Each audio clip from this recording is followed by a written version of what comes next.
آیا پوهیږئ رسول الله صلی الله علیه وسلم څه ډول اخلاق درلودل؟ د هغه اخلاق زده کړه، په ننني ژوند کې تطبیق کړه، تر ټولو بهترین اخلاق به لري او ټول خلک به در سره مینه کوي.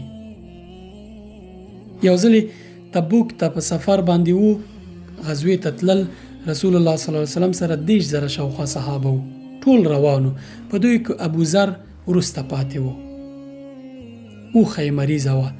کله چې دوی وړاندې شول، دمه یې وکړه. رسول الله صلی الله علیه وسلم کتل چې ابوذر نشته. پوښتنه یې وکړه ابوذر چیرته دی؟ صحابه داسې ګمان کوو ځینو چې کیدای شي د جنگ نه شاته کیږي، د جګړې نه شاته کیږي او غواړي چې وروسته پاتې شي تر څو په وخت باندې ورسي جنگ کې ښکیل نه وي، یعنې یو ډول ځان شاته کړي.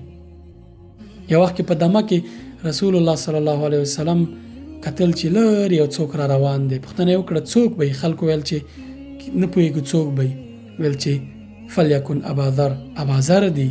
ځکه رسول الله صلی الله علیه وسلم ډاډه و. صحابه ته ویل چې حتما به راځي. کله چې راښکاره شو ویل چې حتما ابوذر دی. کله چې راغی پوښتنه یې ترې وکړه چې ولې شاته شوې؟ ویل اوښه مې مریضه وه، په لاره کې اوښه مې پرېښوده او پیاده رایې شومه. کوم ځای کې چې مسلمانانو دمه کړې وه، تر هغه ځایه د هیڅ دمه نه وه کړې، پیاده را روانو. همداسې چې رسول الله صلی الله علیه وسلم د خپلو ملګرو یارانو خیال ساته، صحابه هم پرې مین وو او د ده خیال یې ساتو. اوښه یې مریضه وه، پیاده رهي شوی وو او مسلمانانو ته ځان ور ورساو.